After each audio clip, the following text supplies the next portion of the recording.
കഴിഞ്ഞ കുറച്ച് ദിവസമായി കൊട്ടാരക്കരയിലെ ചില CPM നേതാക്കളും സൈബർ പോരാളികളും വെട്ടുകിളികളും ഒക്കെ സൈബർ ഇടങ്ങളിൽ മുൻ MLA ഐഷ പൊറ്റിക്കെതിരെ സൈബർ ആക്രമണങ്ങളും ആക്ഷേപങ്ങളും ആരോപണങ്ങളും പടച്ചുവിടുകയാണ്. ഐഷ പൊറ്റി CPM-ൽ നിന്ന് രാജിവെച്ചപ്പോൾ തുടങ്ങിയതാണ്. ആദ്യമൊക്കെ സൈബർ പോരാളികൾ മാത്രമായിരുന്നു ആക്രമണം. ഇപ്പോൾ മുൻ കൊട്ടാരക്കര നഗരസഭാ ചെയർമാൻ SR രമേശും D സുനിലുമൊക്കെ എൻ്റെ പ്രിയപ്പെട്ട സഖാക്കൾ പരസ്യമായി ചില ചോദ്യങ്ങൾ ചോദിച്ച് രംഗത്ത് വന്നിരിക്കുകയാണ്. രമേശ് സഖാവും സുനിൽ സഖാവും ഒക്കെ ഉന്നയിക്കുന്ന ചില ചോദ്യങ്ങളുണ്ട്. അല്ലയോ ശ്രീമതി ഐഷ പോറ്റി, നിങ്ങളുടെ വീടിന്റെ മുൻവശത്തുള്ള റോഡിൽ കൂടി ഒരു വാഹനം തികച്ച് കടന്നു പോകാൻ കഴിയില്ലല്ലോ.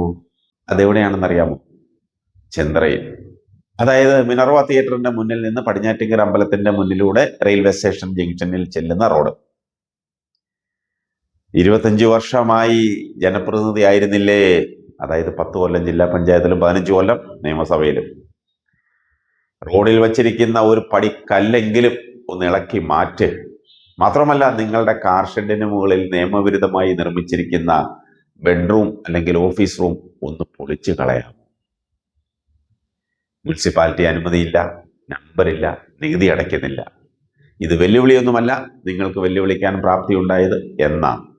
ഇത്ര തരം താഴരുത്, നിങ്ങൾക്ക് താങ്ങാൻ കഴിയില്ല പറഞ്ഞു തുടങ്ങിയാൽ എന്നാണ് രമേശ് സഖാവ് സമൂഹ മാധ്യമത്തിൽ കുറിച്ചത്.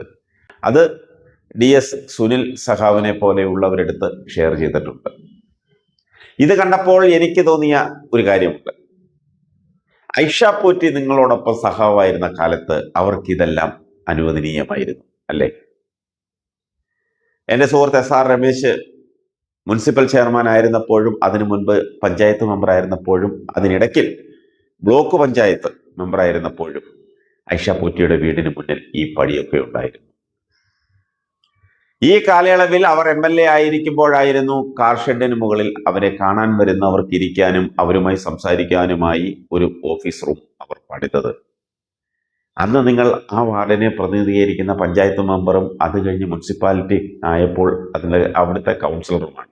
ഇപ്പോഴും ഈ തെരഞ്ഞെടുപ്പിലും നിങ്ങൾ ആ ഭാഗത്തെ കൗൺസിലറാണ്. അപ്പോൾ നിങ്ങളുടെ കൂടെ നിൽക്കുന്ന സഖാക്കൾക്ക് ഈ നാട്ടിൽ എന്തുമാകാമെന്നാണ് നിങ്ങൾ പറഞ്ഞത് അല്ലേ? ഐഷ പോറ്റി കോൺഗ്രസിൽ പോയപ്പോൾ അവർ ഈ ചെയ്തതൊക്കെ ആക്ഷേപമായി മാറി, കുറ്റമായി മാറി അല്ലേ?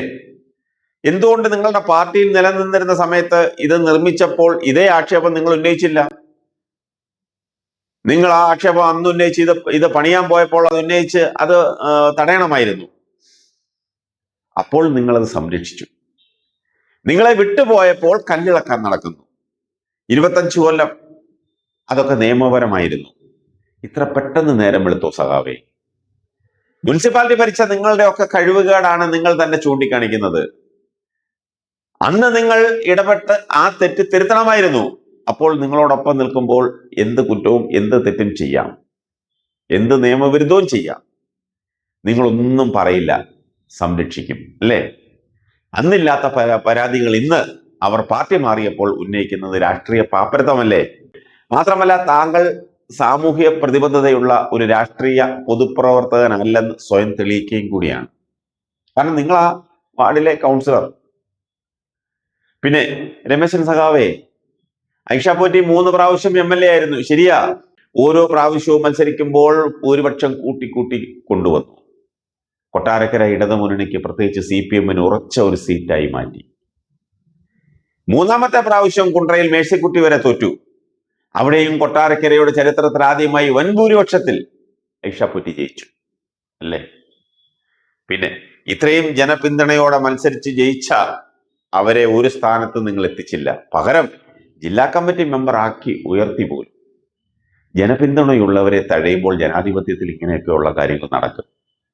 കോൺഗ്രസിൽ നിന്ന് KV തോമസും P സരിനും ശോഭന ജോർജും എന്തിനേറെ G രതികുമാർ വരെ നിങ്ങളോടൊപ്പം ചേർന്നപ്പോൾ, കോൺഗ്രസ് വിട്ട് നിങ്ങളോടൊപ്പം ചേർന്നപ്പോൾ അവരോടൊന്നും നിങ്ങൾക്ക് ഈ നയമല്ലായിരുന്നല്ലോ. അപ്പോൾ നിങ്ങൾക്ക് എന്തുമാകാം. അതായത് അമ്മായിക്ക് അടുപ്പിലുമാകാം, മരുമോൾക്ക് പറപ്പിലും ആയിക്കൂടാ അല്ലേ?